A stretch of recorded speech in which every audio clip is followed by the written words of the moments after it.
Boa noite a todos. Em Brasília, 19 horas.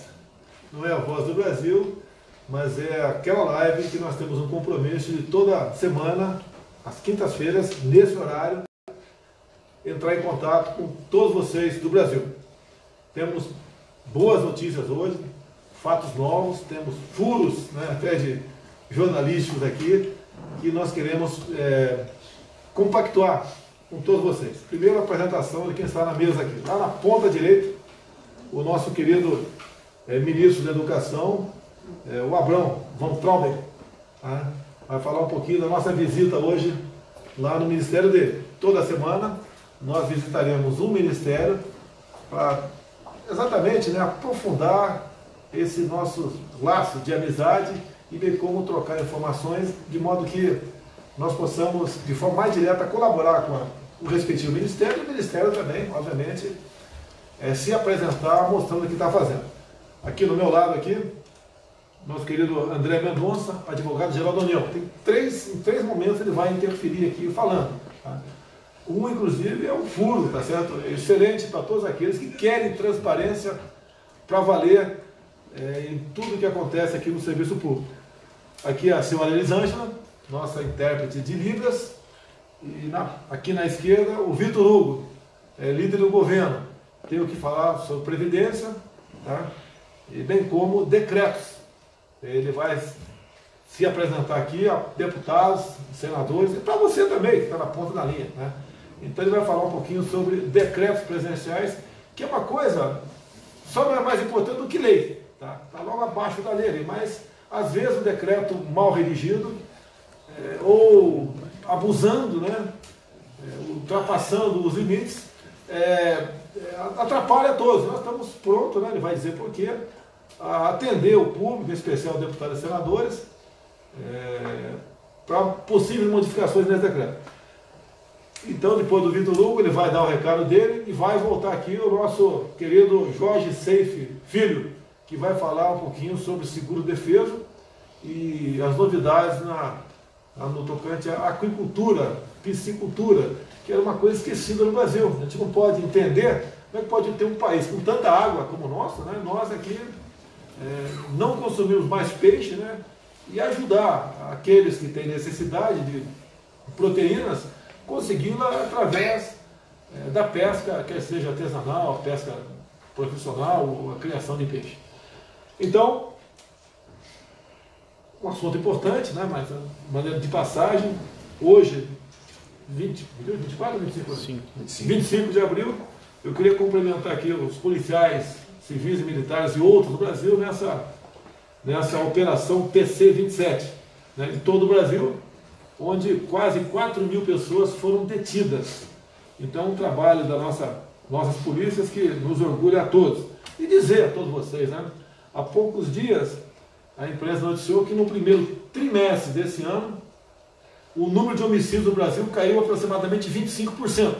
Tivesse aumentado, de quem seria a culpa? De quem? Minha. Diminuiu, não quero louros de nada. Eu quero cumprimentar e louvar e agradecer o trabalho de todos os policiais civis, militares, PF, PRF, bombeiros, tá? Guardas municipais, todos, e com toda a certeza, né, o trabalho de todos vocês envolvidos, bem como governadores. Olha só, o estado que menos morte teve, né, em relação ao mesmo período do ano passado foi no Ceará.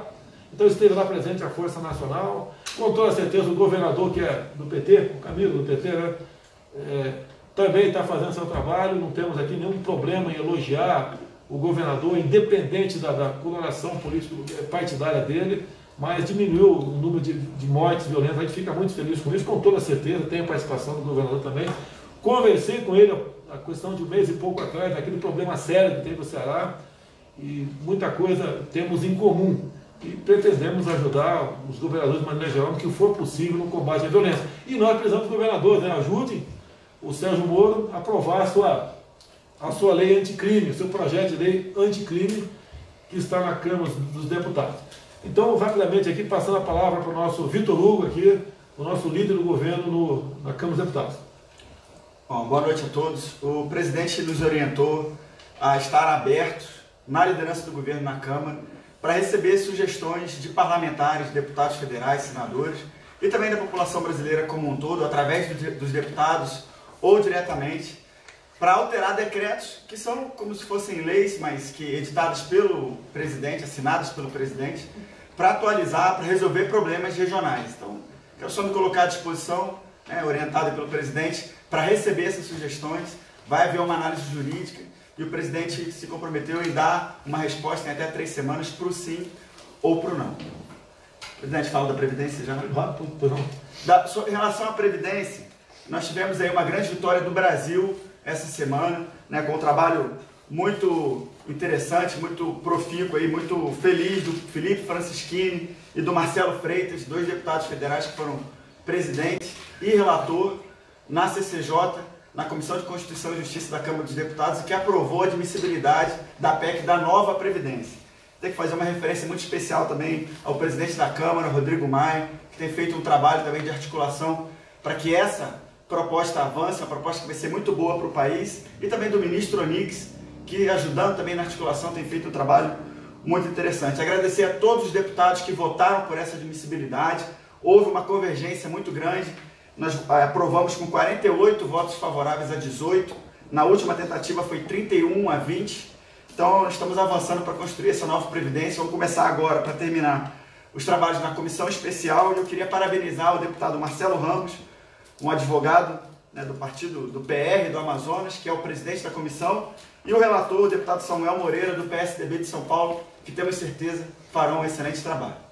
Vitor, mais um pouquinho, falou em decreto, nós estamos abertos, quem achar que tem algum decreto aqui que pode ser aperfeiçoado, estamos à disposição para receber essas sugestões. Obviamente, nós analisaremos esse especial junto à Secretaria de Assuntos Jurídicos, e se for o caso, a gente em 2, 3 semanas corrige o decreto. Por exemplo, um decreto foi corrigido no dia de hoje, foi votado no dia de hoje, mas não foi correção, foi uma sugestão. Anualmente, nós aqui no Brasil, via decreto, nós fixávamos o horário de verão, um determinado período.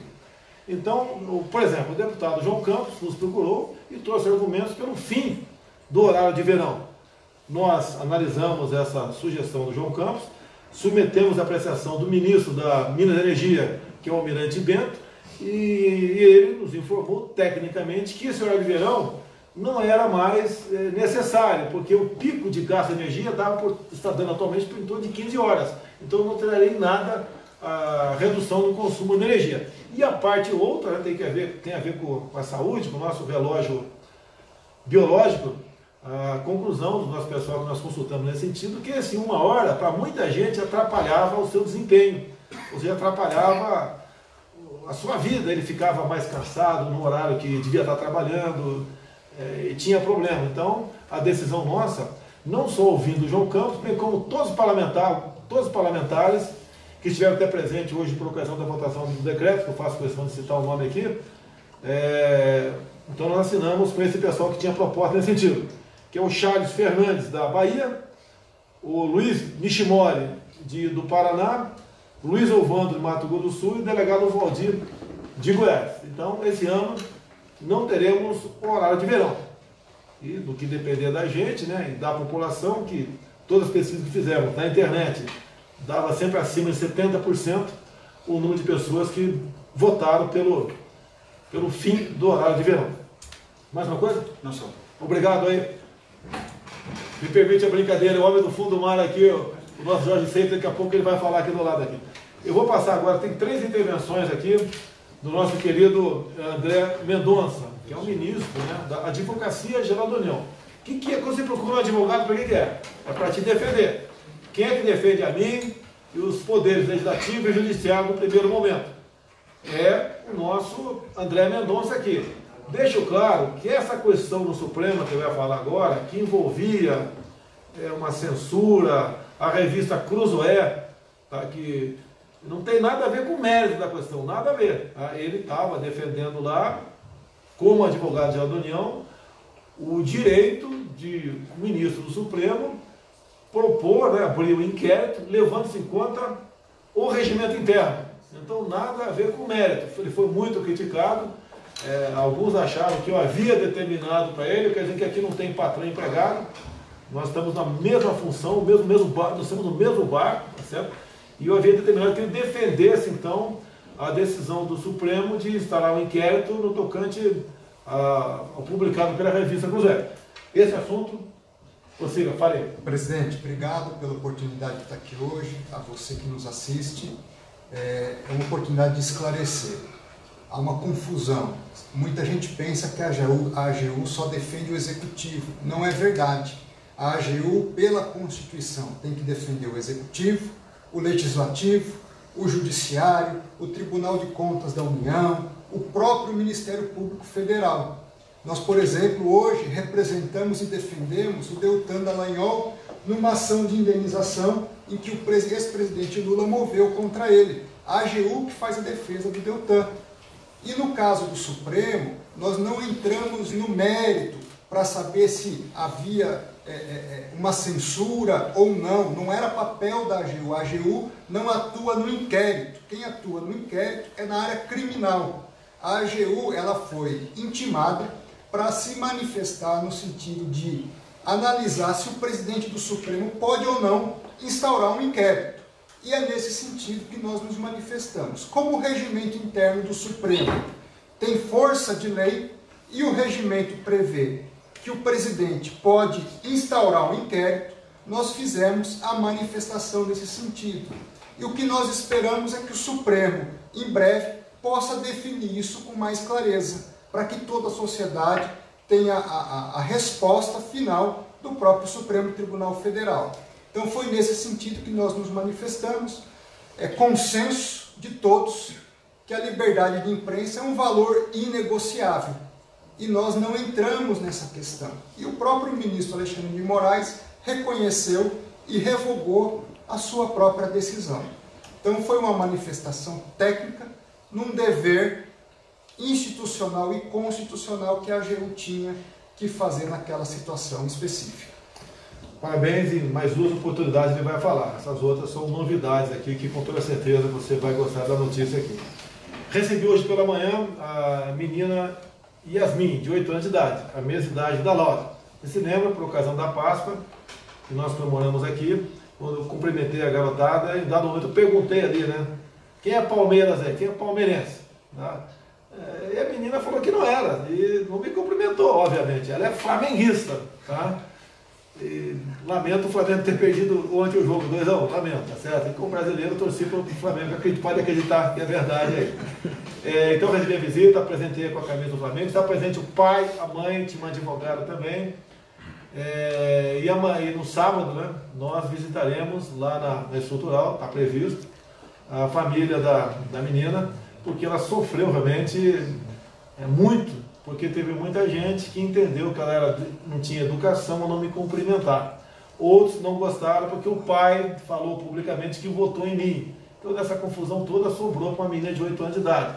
Recebi um áudio, não sei se é da professora dela ou da diretora da escola, contando o drama dela, saindo da escola. Tá? O Estado de São Paulo fez a matéria, equivocada. As demais órgãos de imprensa republicaram isso aí, foi uma coisa aqui que repercutiu no Brasil todo. Me compararam até com aquela menina do tempo do Figueiredo, e com todo respeito, não só a menina do tempo do Figueiredo, nem como essa de 8 anos de idade. Qual a maturidade política essa menina tem para saber se vai cumprimentar eu, o que eu defendo, o que eu penso? Lógico, tem muita criança com essa idade já tem uma certa maturidade, entende as coisas, mas não com a profundidade que nós aqui, já com maior idade, tem. Então nós visitaremos essa menina. E o objetivo da visita é exatamente desfazer esse mal entendido pelo Estado de São Paulo, que pese o jornal Estado de São Paulo, algumas horas depois, ter desmentido o assunto, reconhecer seu erro, mas é tal negócio, desmentido fica, pouca gente tem acesso, né? E os demais órgãos de imprensa, pelo que eu vi, não foram na mesma linha. Você procura no site hoje em dia, tá, a não ser o Estado de São Paulo, quase todos os outros dando a matéria como publicada, não tem que se retratar de jeito nenhum. Então, nós vamos lá buscar desfazer realmente essa tremenda injustiça que foi feita com uma criança menor de idade. quando você fala liberdade da imprensa. Tem que ter liberdade da imprensa, mas um fato como esse, expondo publicamente a imagem de uma criança, que está protegida pelo Estatuto da Criança e do Adolescente, isso não pode acontecer. Já entrei em contato com a repórter do Estado de São Paulo, pode nos acompanhar nessa visita, a ideia nossa não é retalhar ninguém, é buscar uma maneira de fazer com que essa menina se sinta feliz e volte a frequentar a sala de aula como qualquer outra criança. Bem, vamos abrir um espaço aqui para o nosso Abraham Van Traub, né, novo ministro da Educação. Hoje visitei o ministério dele, fui muito bem recebido lá. Conversamos com todo o primeiro escalão, tinha umas 15 pessoas. Foi mais ou menos 30 minutos de conversa, de troca de informações. E eu prefiro que o próprio ministro, né, fale alguma coisa que mais interessou dessa nossa visita para você falar para o povo aí, como por exemplo a prova do Enem, entre outras medidas que você está tomando nessa sua iniciação lá nesse importante ministério que é o da Educação. Sem dúvida. Obrigado, presidente. Boa noite a todos. A mensagem que eu queria passar nesse mundo novo que a gente vive, a gente está lidando com uma mídia antiga que está passando por uma transição grande, enquanto tem a internet, enquanto tem as mídias sociais que estão mudando e vão mudar muito mais a forma como a gente está se comunicando como sociedade, entre nós pessoas. Por isso que esse instrumento é tão importante. A mídia tradicional e também um pouco de algumas outras preocupações levantaram a possibilidade de não haver Enem esse ano. Veja, nós como governo temos a preocupação de deixar vocês aí na sua casa, senhor, senhora, em paz para cuidar dos problemas que vocês já têm no dia a dia. Vocês já têm que pagar um monte de conta, já têm que correr atrás de problema de saúde, emprego. Então, nossa tarefa é justamente evitar qualquer surpresa negativa nesse sentido. Problema tem todo dia, todo mundo tem os seus. Nosso trabalho é evitar que ele chegue até vocês. Havia uma possibilidade, essa possibilidade foi afastada, o TCU foi muito parceiro em compreender o problema e, assim, risco de não ter Enem esse ano está totalmente afastado. Então, para as pessoas que vão prestar esse ano, jovens ou pessoas mais velhas que vão prestar, podem continuar estudando. E aí uma dica que eu vou passar para vocês. Acho que questões ideológicas, muito polêmicas como no passado, não vão acontecer esse ano. Minha sugestão, foquem mais na técnica de escrever, interpretação de texto, foquem muito em matemática, ciências, em realmente no aspecto que a gente quer desenvolver, o conhecimento científico, a capacidade da pessoa de desenvolver novas habilidades. Essa é a minha recomendação. Quanto à visita, o presidente foi lá, foi muito bem-vindo, inclusive pelos funcionários do MEC, apesar de toda essa desconstrução que eles tentam criar da nossa imagem, o presidente foi muito bem recebido por todos os funcionários, desde os técnicos, os analistas, as pessoas mais simples estavam lá na recepção. O presidente saiu, foi abraçá-los, subiu, foi falar com os técnicos. A gente está com uma série de planos, a gente está com muitas mudanças que vão acontecer em breve, positivas todas elas, para a maioria da população. Evidentemente tem coisas que a gente não concorda, a gente vai mudar, mas tudo dentro da lei. O direito de todos será respeitado. O nosso objetivo é atender a população como um todo. Esse governo chegou aqui com a grande maioria da população apoiando ela na urna, mas a gente governa para 100% da população. Nosso objetivo é respeitar e devolver para a população o imposto que ela paga. A educação é paga pelo imposto que você tem quando você compra um celular. Quando você paga a sua linha de telefone, tem imposto. Na luz da sua casa, tem imposto. Esse imposto vai para o governo federal, estadual, municipal para te devolver, entre outras coisas, que é no meu caso a minha pasta, a educação. A gente tem sim que melhorar a qualidade da educação no Brasil, com a grande quantidade de impostos que a gente já arrecada. Essa é a minha mensagem. Estudem para valer e estudem coisas sem direcionamento ideológico como havia no passado. O Brasil vai mudar, já mudou e vai mudar cada dia mais com calma, sem rupturas, sem nada que atrapalhe a vida dos outros. Obrigado, presidente. Ministro, o que tira um homem ou uma mulher da situação difícil que se encontra é o conhecimento.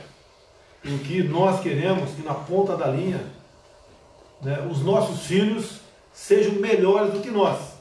É satisfação, com toda certeza, de um pai e de uma mãe, ver um filho bem sucedido que termine um curso técnico ou um curso superior com uma bagagem de conhecimento que ele possa encarar aquela função.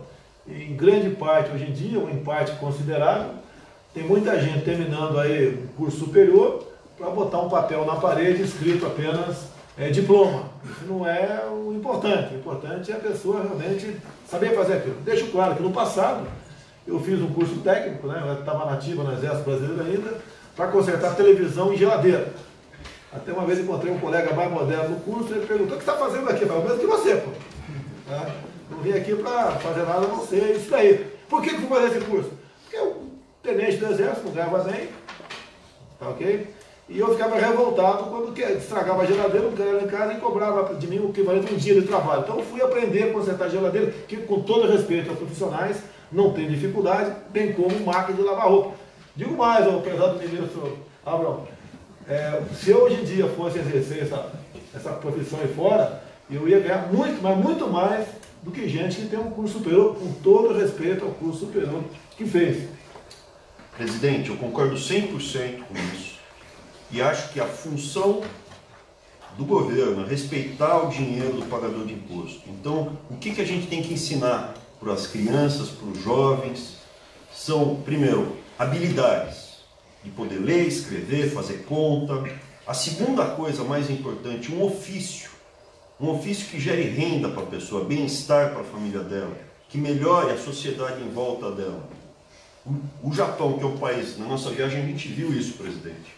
O Japão, que é um país muito mais rico que o Brasil, ele está tirando dinheiro público do pagador de imposto de faculdades que são tidas como faculdades para uma pessoa que já é muito rica ou de elite, como filosofia. Pode estudar filosofia? Pode, com dinheiro próprio. E o Japão reforça o quê? Esse dinheiro que vai para faculdades como de filosofia, sociologia, ele coloca em faculdades que geram retorno de fato, enfermagem, veterinária, engenharia, medicina. Mas, de novo, presidente, quem está nos cursos atuais não precisa se preocupar, nada vai ser, o direito deles vai ser respeitado, tudo segue vida normal, gente. Não se preocupe, a única coisa que uma orientação, nós aqui podemos falar, não concordamos com várias coisas que foram feitas nos últimos 20 anos. Por isso que o Brasil está longe do potencial dele. E é isso que começa a mudar. O ministro da Educação tem o seu Twitter, eu não ouso falar aqui, não ouso. Tá difícil para mim. Tá, okay? É quase uma estação de rádio, hein? Olha que eu sou de artilharia, tá difícil. Imagine as outras armas irmãs aí.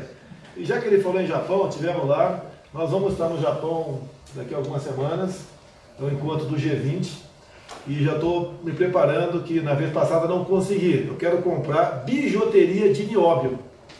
Olha que ponto nós chegamos, né? Só nós temos. Agora detalhe, uma aliança igualzinha essa aqui, a minha é de ouro, está mais ou menos R$3.000. Uma aliança dessa daqui de nióbio está em torno de R$4.200, né? 40% mais caro. Por que isso daí? Olha só, olha o preço que nós exportamos o nióbio para bijuteria. Sem falar que se usa já em países que tem muitos abalos sísmicos aí, em vez de ser uma liga de aço, apenas ferro, aço na estrutura de prédio, ali a liga nióbio, porque ele é mais resistente, é mais flexível. Olha aí a China construindo gasodutos, fez duplo agora, há pouco tempo, de 9.000 quilômetros de gasoduto nesse sentido. A Alemanha está usando nióbio no chassi de carro, porque como disse agora há pouco aqui, ele é mais rígido, né? É mais rígido não, ele é mais resistente, tem uma certa flexibilidade, seria como o primeiro airbag nesse sentido. E detalhe, como é mais forte, você usa menos, consequentemente o carro é mais leve. Em sendo mais leve, você gasta menos combustível para levá-lo num destino semelhante ao nosso carro aqui, é bastante pesado. Então está aqui o Twitter do nosso ministro. Tá? Antes de passar aí para o Safe, vou voltar aqui, não é o assunto todos são importantes, né? Mas o terceiro mais importante é deixar para o final aqui do André Mendes. Olha só, ele é um advogado, certo? Tem um partido político, para a gente não polemizar, não vai dizer o nome, não é o caso, tem uma ação no Supremo questionando a questão de jogos de azar. É uma contravenção hoje em dia. O partido, ao questionar a questão da contravenção, ele quer legalizar o jogo no Brasil. E o nosso ministro aqui, nosso advogado, partiu para apresentar a sua posição, que é a posição do governo, em última análise, mas nada imposto da minha parte, nessa questão. E a questão mais importante, que ele mais levou em conta lá junto ao Supremo, é que se tiver que deixar de ser contravenção, que seja feito, cadê o Vitor Hugo? Não está mais aqui não, né? Que seja feito pela Câmara e pelo Senado, quem legisla somos nós. Nós não consideramos justo, tá certo? Que o judiciário não legisle essa questão. Bem como ele, há pouco tempo, e foi muito elogiado, defendeu uma posição que não é do governo por coincidência, mas questão de direito, quando o Supremo está em votação, o Supremo está 4-0, eles querem tipificar a homofobia como se racismo fosse. Ou seja, o Supremo estaria ressuscitando aquele famigerado PLC 122, a questão da homofobia, que o pessoal lembra muito bem como foi tratado no passado, e o parlamento decidiu que, ao não legislar, estava legislando. Porque não tomar posição no assunto também faz parte do parlamento. É isso daí. Então, André, por favor, fala a questão do jogo de azar no Brasil, que você tomou sua posição em nome do governo junto ao Supremo Tribunal Federal no dia de hoje. Obrigado, presidente. Essa é uma questão importante, social, que afeta o dia a dia da sua vida, em vários sentidos. Primeiro, o jogo de azar é uma porta de entrada para lavagem de dinheiro, atividades ilícitas, ocultação do patrimônio ilícito. Então tem esse aspecto relacionado ao crime. Um outro aspecto importante, social, gera o vício. Quantas histórias você já ouviu de pessoas que se apegaram ao vício, perderam o seu patrimônio, deixaram sua família na miséria, sem seu filho poder estudar adequadamente, levar dinheiro para casa, com comida, com educação. Então nós não podemos aceitar que o jogo de azar venha a ser lícito. E foi isso que nós nos opusemos no Supremo Tribunal, defendendo que há uma ilegalidade no jogo de azar. Defendemos isso, vamos continuar defendendo, mas ainda que houvesse alguma possibilidade de discussão do assunto, caberia, como disse o presidente, ao Congresso Nacional. Então, presidente, seguimos firmes nessa defesa perante o Supremo quanto à ilicitude, à ilegalidade do jogo de azar. Ele vai voltar para o último caso daqui a pouco, né? Antes de dizer para vocês, tivemos um café da manhã com jornalistas hoje, em torno de 15 jornalistas, metade, né? Metade não dá 7,5, né? Mas a maioria aqui era de revistas. E eu pedi autorização para eles, nós filmamos tudo, pedi autorização para todos eles, eles concordaram que nós pudéssemos publicar.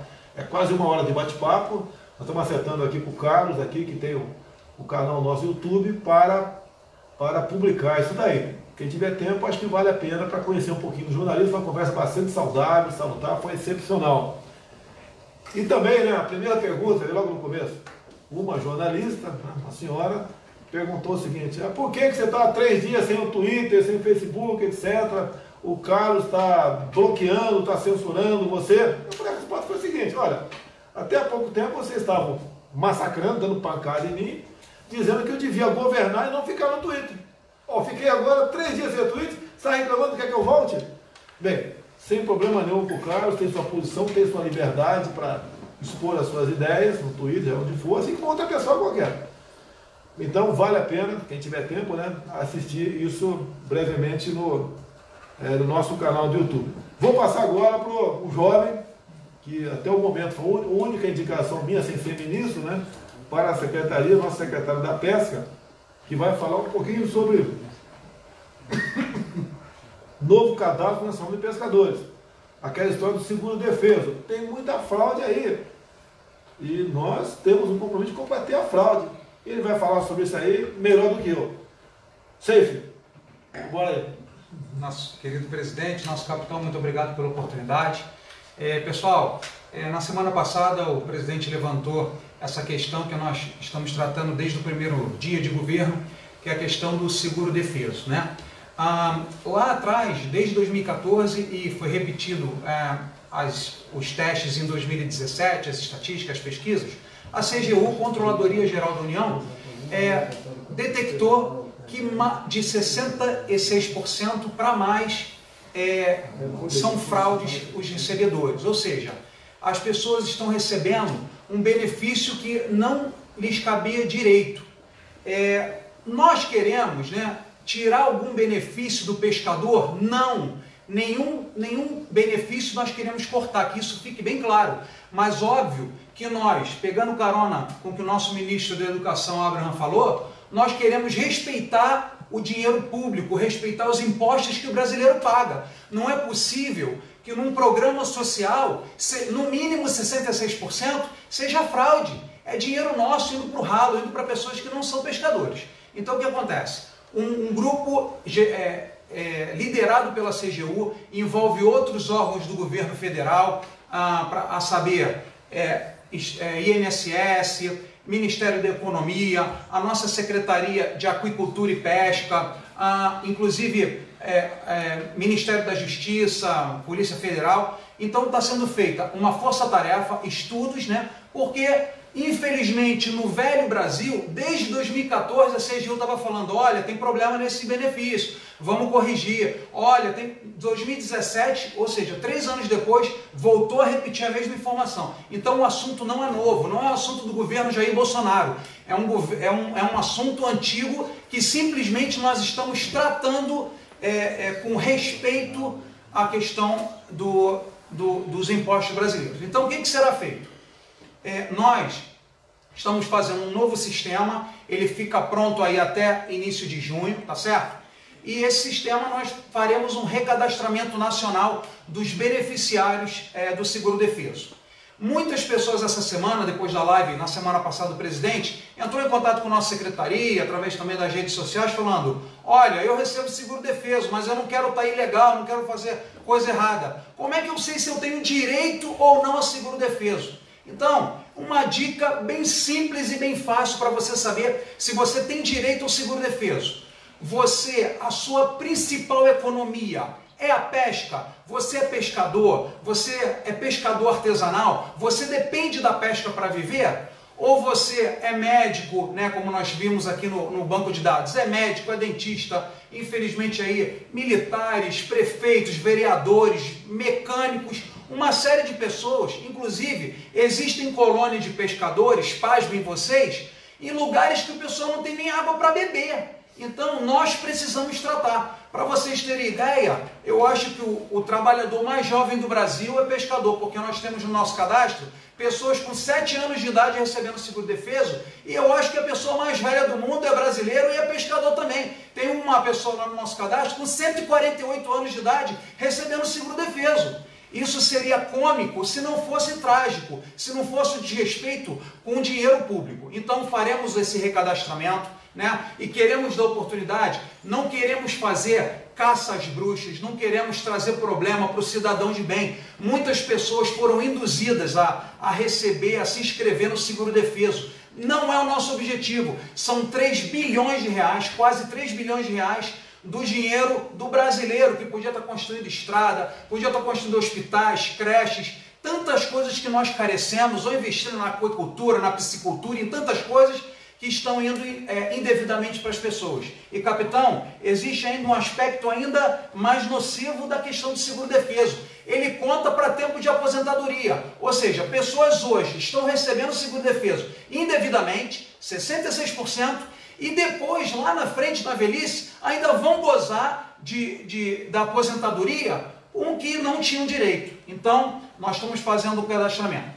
As pessoas que estão nos ouvindo falando, Jorge, como que nós fazemos então? Eu não trabalho com pesca, eu já trabalhei, fui induzido, nós sabemos disso, muitas pessoas foram induzidas, infelizmente, em épocas eleitorais, nós sabemos disso. Como que nós podemos fazer? Você vai procurar a sua colônia de pescadores, que é um grande parceiro nosso, colônias, federações, confederações, você vai procurá-los e vai falar assim, olha, eu não sou mais pescador, ou eu nunca fui pescador, não quero problema com falsidade ideológica, não quero problema com a justiça brasileira, por favor, retire meu nome. Porque quem fornece a lista de nomes para o INSS são as entidades coligadas ao INSS, que são as colônias. Respondi, capitão, alguma dúvida mais? Nós temos informações não comprovadas ainda, que pelo que parece, um Estado, o respectivo governador, tinha senha direta. Ele botava aqui bem entendido. São 4 meses, segundo a defesa, é isso? Tem até 6 meses.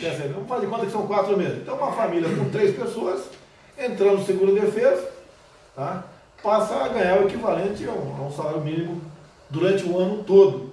E nós temos a obrigação de zelar pelo recurso público e combater isso daí. Eu fui muito atacado durante a minha campanha, dizendo que eu ia acabar com o seguro-defesa. Tá?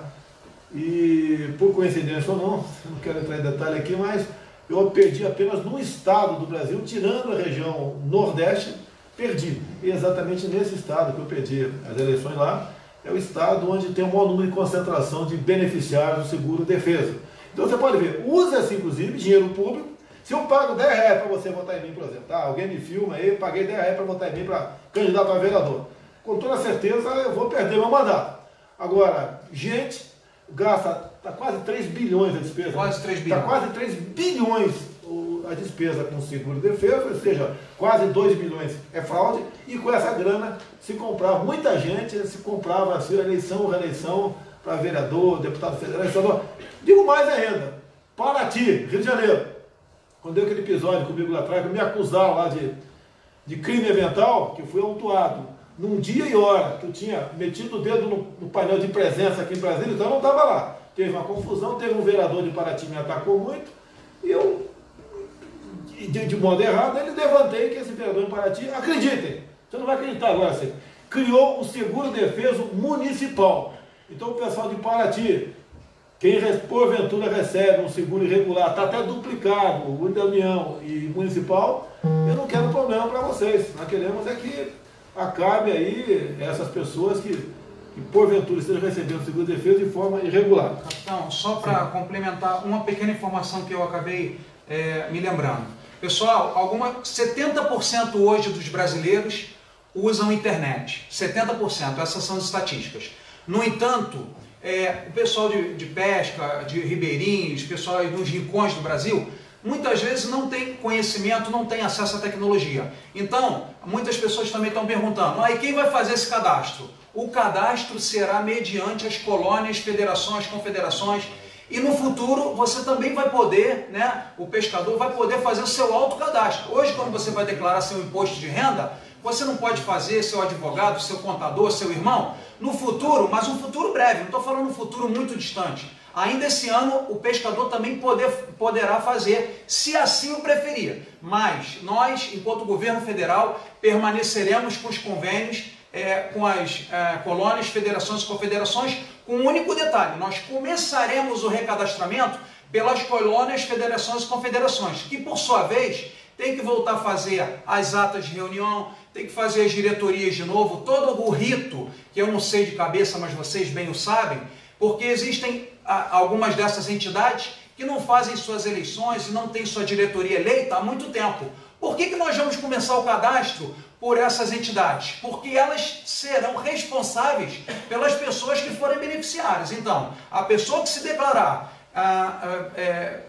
pescador vai ter que responder, porque é uma autodeclaração, hoje é um autodeclaratório, e as colônias que conhecem quem realmente são pescadores e pescadoras e quem não são. Capitão, minha parte era essa. Mais 2 assuntos para encerrar a live aqui. Todo final de feriadão é comum você assistir nas televisões, ver nos jornais, ouvir nas rádios, o número de acidentes vem com o número de mortes. Bem, nesse último feriadão da Semana Santa, tivemos 11% a menos de acidentes e 28% a menos de mortes. Se não fosse o contrário, o majorado, quem seria o responsável? Quem? Com toda certeza eu. Por que isso daí eu falaria eu? Porque nós tomamos uma decisão junto ao nosso ministro da Infraestrutura, o Tarcísio, de nós não mais aceitarmos a proliferação de radares pelo Brasil. que é um caça-níquel, que é a indústria da montagem. Então ele estava na sua frente, quando eu conversei com ele, aconteceu um pouco mais de um mês, 8 mil e poucos pedidos de novos radares pelo Brasil. Mais 8 mil e poucos. O negócio é redondo, né? Sentiu que é redondo. Então eu conversei com o Tarcísio, está arquivado isso aí. A decisão junto a ele é que os contratos em rodovias federais, por favor, rodovias federais, tá certo? Nós não vamos renovar esse contrato e vamos botar um fim, de forma drástica, na indústria da multa. Talvez, né, algumas rodovias que já foram retiradas, não foram instalados radares, tenha essa repercussão positiva na questão de menor número de acidentes e mortes no Brasil. Bem, o último assunto, eu acho que muito importante, né, é do nosso André Mendonça. Temos aqui um parecer da Advocacia Geral da União. O parecer é feito por ele, e quando o presidente assina e é publicado no Diário Oficial da União, ele praticamente tem força de lei, é isso? Tem efeito vinculante, presidente, ou seja, toda administração pública federal vai ter que seguir as orientações do parecer. O que eu falei durante a minha campanha, antes da campanha também, né? Nós sempre precisa ser transparentes. Quantas vezes eu falei de caixa preta do BNDES? Tá? Tem melhorado o BNDES? Tem melhorado sim. Tá? Mas nós queremos algo que seja aberto a toda a administração pública. Não pode mais ter aquela história de, olha, isso não pode, esse ministério, ou esse banco oficial, esse estatal, não pode. Então, o André teve a iniciativa, juntamente com os seus colegas da Advocacia da União, e fizeram um parecer aqui que eu vou assinar agora, mas antes eu quero que ele explique, na verdade, né, com linguagem técnica e compreensível por todos, o que é que eu estou assinando agora em primeira mão para todos vocês aí. Presidente, é um parecer relevantíssimo, importante, que tem o viés de mudar a vida de muito do que o cidadão brasileiro vem vendo hoje, que é a corrupção. Durante muito tempo, os órgãos de controle, aquele que fiscaliza o dinheiro público, o Ministério Público, o TCU, a Controladoria Geral da União, a Polícia Federal, todos esses órgãos não tinham acesso livre ao dinheiro público, ao dinheiro que era empregado na escola, na saúde, na educação. O que nós estamos dizendo com esse parecer, presidente? Que a partir da assinatura do senhor, publicado em Diário Oficial, todos os órgãos de controle, Polícia Federal, Tribunais de Contas, eles vão ter acesso livre ao dinheiro público. Ou seja, tem um dinheiro que foi repassado lá para o BNDES, ou lá para o município, lá para o Estado, da União, esses órgãos de controle vão ter acesso livre. Não vai poder ser defendido que não pode ter acesso por causa do sigilo bancário. Não tem sigilo bancário a partir dessa assinatura, presidente, em relação ao dinheiro público federal. O senhor vai agora assinar um ato, a partir desse ato, todas as vezes, por exemplo, o BNDES vai emprestar um dinheiro para Cuba, para a Odebrecht, para a construtora, para um outro banco, os órgãos de controle vão poder ter acesso a toda a documentação, quanto foi depositado, por que foi depositado, quem recebeu, por que recebeu, quais os atos que estão envolvidos, se justificava ou não justificava, ou seja, tudo aquilo que vinha acontecendo de ilegal por baixo dos panos, agora o dinheiro público nós vamos ter como identificar por que está indo e para quem está indo. Presidente, para assinar um ato desse é muito simples, mas é preciso vontade política e coragem. E o senhor está tendo coragem e vontade política. Como cidadão e como advogado do Estado brasileiro, nós só temos a agradecer a coragem que o senhor está tendo para dizer agora que o dinheiro do cidadão, o Tribunal de Contas, a Polícia Federal e a Controladoria vão ter direito a ver por que esse dinheiro público está sendo destinado para aquela finalidade. É um novo patamar. Há alguns anos atrás, presidente, eu tive que entrar com uma ação contra o Banco do Brasil, a pedido da Polícia Federal, para a Polícia Federal poder ver na conta do Banco do Brasil para quem estava indo o dinheiro que nós, cidadãos, pagamos. Isso acaba hoje, presidente da República.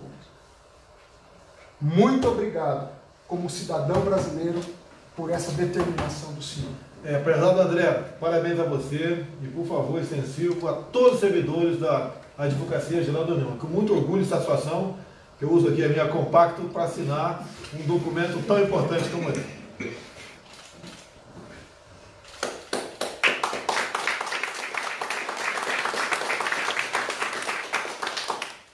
Prezado Abrão, ministro da Educação, André, Advocacia Geral da União, Elisângela, Vitor Hugo, que saiu daqui agora há pouco, prezado Jorge Seif, que tem idade para ser seu pai, e você, como jovem, faz um brilhante trabalho na Secretaria da Pesca. E a você que está nos ouvindo, muito obrigado pela audiência, pelo carinho e pela consideração. Brasil acima de tudo, Deus acima de todos. Até quinta-feira, se Deus quiser.